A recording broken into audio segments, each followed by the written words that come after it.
राम राम मंडळी, नमस्कार. Welcome back to another vlog. हा IKEA व्लॉगचाच सेकंड पार्ट आहे. याच्यामध्ये आपण आत्ता सेकंड फ्लोअर एक्सप्लोअर करणार आहे. हे थोडंसं रिकॅप दाखवते की फर्स्ट पार्टमध्ये किंवा फर्स्ट व्लॉगमध्ये काय काय आहे आणि त्यानंतर आपण कंटिन्यू करणार आहोत आपला सेकंड डेचा व्लॉग. बट आजच्या व्लॉगमध्ये आपण हे सगळं तर पाहणारच आहोत की तिथे काय काय आहे, पण सगळ्यात महत्त्वाचं म्हणजे डिस्कस करणार आहोत की डूज अँड डोंट्स. IKEAमध्ये काय गोष्टी करायच्या आणि काय गोष्टी करायच्या नाहीत. तर मग लेट्स गेट स्टार्ट. संपतोय की नाही हा मॉल. आत्ता एवढं दमलोय आम्ही की बसलोय अक्षरशः. म्हणजे एक गोष्ट इथे नाही आहे असं नाहीच आहे. भुलभुलैया झालं नुसतं. सगळीकडून फिरून कुठे कुठे जातो तेच कळत नाही.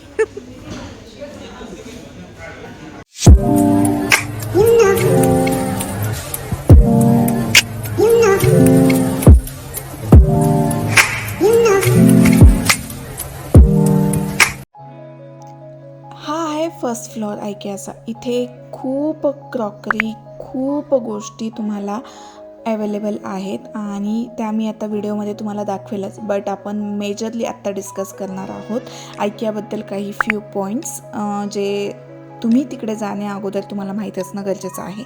IKEA वेबसाईटवरही होतं, बट मी रिकमेंड करेल की तुम्ही ऑनलाईन शॉपिंग करण्यापेक्षा ऑफलाईन जाऊन स्वतः डोळ्याने बघून गोष्टी घ्याव्यात. आणि जर थोडंफार कटलरी फक्त तुम्हाला मागवायची असेल किंवा 3-4 आयटम फक्त मागवायचे असेल तर तुम्ही ऑनलाईन प्रेफर करू शकता. आणि नाही अदरवाईज जर तुम्हाला पूर्ण सेटअप करायचं आहे किंवा बऱ्याचशा गोष्टी घ्यायच्यात किंवा एक्सप्लोअर करून मग सिलेक्ट करायचं आहे तर बेस्ट वे तुम्ही IKEA स्टोअरला व्हिजिट करा. आता IKEA स्टोअरला व्हिजिट करायचं म्हणजे एकतर कम्फर्टेबल क्लोथ्स आणि कम्फर्टेबल शूवेअर असणं खूप गरजेचं आहे. कारण हा जो एरिया आहे तो खूप मोठा आहे, खूप वास्ट आहे आणि पाहता पाहता आपलं चालणं किती होतं हे आपल्या लक्षात येत नाही. साधारण 6 ते 7 किलोमीटर चालून एरिया होतो.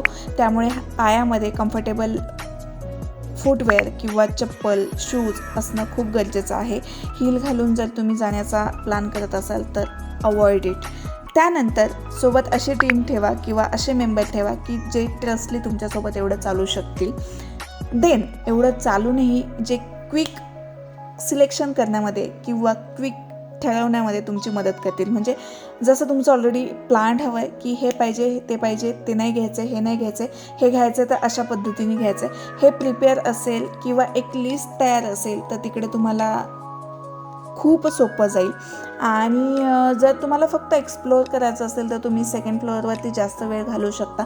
बट जर एक्सप्लोअर करायचं नाही आहे, गोष्टी तुम्हाला विकत घ्यायच्यात तर तुम्ही फर्स्ट फ्लोअरवरती जास्त वेळ घालवावा असं माझं रिकमेंडेशन असेल. कारण सेकंड फ्लोअरवरती फक्त पाहायला आणि इमॅजिन किंवा मग ठरवण्यासाठी खूप छान आहे की कुठला कोपरा, कुठलं रूम कशी सजवता येईल. बट ती कशानं सजवता येईल हे सगळं तुम्हाला फर्स्ट फ्लोअरवरती मिळणार आहे. त्यानंतर एक भक्कम जर कटलरी घेणार असेल तर व्यवस्थित बॅग म्हणजे ज्या पिशव्या कॅरी करणार आहात तुम्ही सामान घरी त्या व्यवस्थित कॅरी करा. कारण तिकडे त्या मानानं जी लगेज बॅग आहे ती खूप भली मोठी आहे, मान्य आहे, पण खूप महाग आहे. 130 रुपये, 129 रुपये एका बॅगसाठी देणं नॉट वर्थ इट. त्याच्यानंतर जर ट्रान्सपोर्ट तुम्हाला जर फर्निचर घेणार असाल किंवा कटलरी जास्त प्रमाणात घेणार असाल तर ट्रान्सपोर्ट तुम्हाला अगोदरच ठरवावं लागेल की तुम्ही कसं गाडी घेऊन जात आहे की ओला उबेर काय करणार आहात, त्यासाठी सेपरेट ट्रान्सपोर्ट द्यायचं आहे की कसं. बट IKEAकडनं तुम्हाला घरपोच सेवाही प्रोव्हाइड केली जाते, त्यामुळे त्याही गोष्टीचा विचार तुम्ही करू शकता. आणि IKEAमध्ये जातानाच ना तुमचा एक अजेंडा क्लिअर पाहिजे. कारण तिकडं गेल्यानंतर खूप साऱ्या गोष्टी दिसतात की बाबा हे घेऊ ते घेऊ. म्हणजे जर फ्री हँड शॉपिंग तुम्ही करणार असाल तर प्रश्नच नाही. बट जर तुम्ही मोजक्या बजेटमध्ये शॉपिंग करणार असाल तर एक अजेंडा असणं किंवा एक कन्फर्म लिस्ट असणं खूप गरजेचं आहे. नाहीतर मग ज्या गोष्टीसाठी तुम्ही मेन जाल ती गोष्ट राहून जाईल आणि तुम्ही अदर शॉपिंग जास्त कराल. कारण तिकडे खूप मोहमाया आणि खूप मायाजाल आहे. त्यामुळं प्रत्येक गोष्टच असं वाटते अरे ही घ्यावी ती घ्यावी, ही घ्यावी ती घ्यावी, हे छान आहे ते छान आहे अँड खूप काही.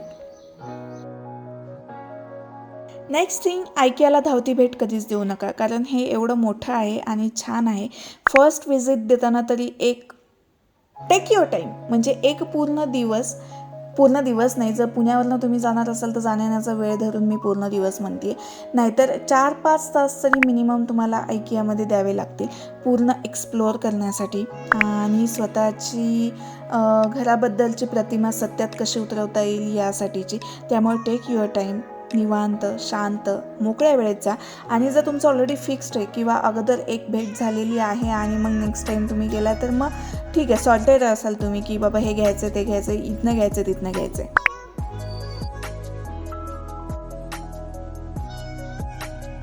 नेक्स्ट, कटलरी किंवा किचन आयटम जे फर्स्ट फ्लोअरवर असं उश्या वगैरे जे काही आहे ते तुम्ही पाहून सिलेक्ट करून घेऊ शकता, चॉईस करून घेऊ शकता.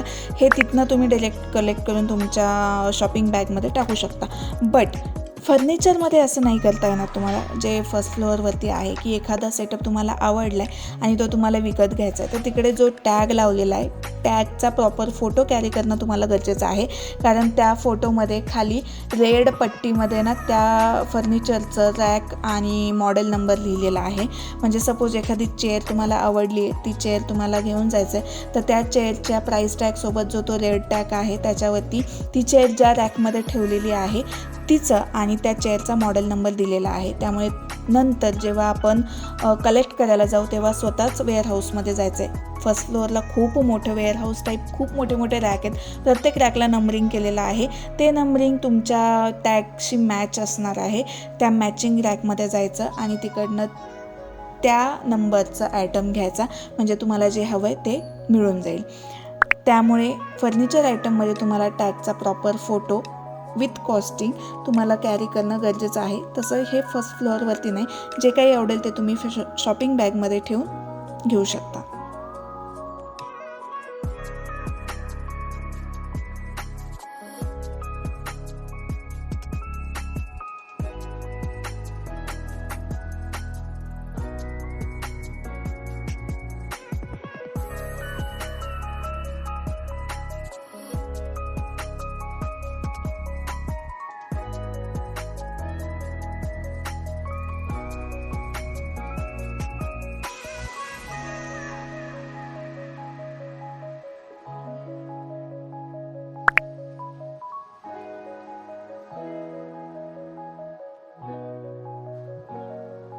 जर क्वालिटीसोबत कम्पेअर केलं तर हे परवडणारं आहे. म्हणजे एकतर लाईफ त्यांची जास्त असणार आहे, कारण क्वालिटी खूप चांगली आहे. त्यामुळे वन टाईम इन्व्हेस्टमेंट असं आपण म्हणू शकतो.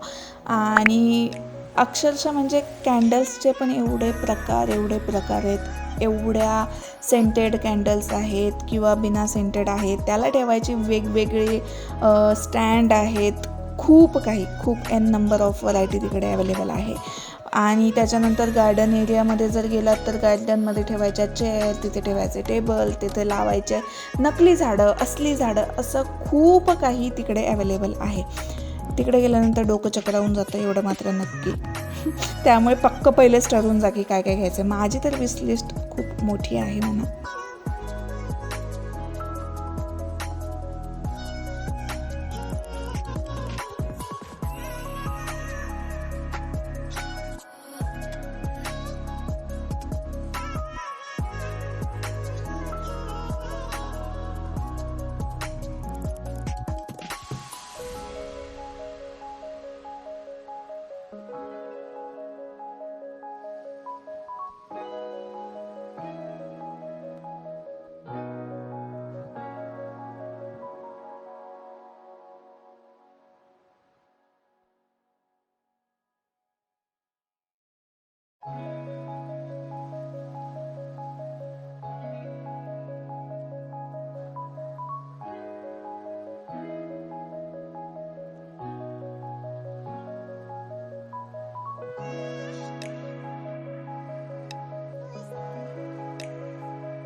आणि हा ब्लॉग मी इकडेच थांबवते आहे.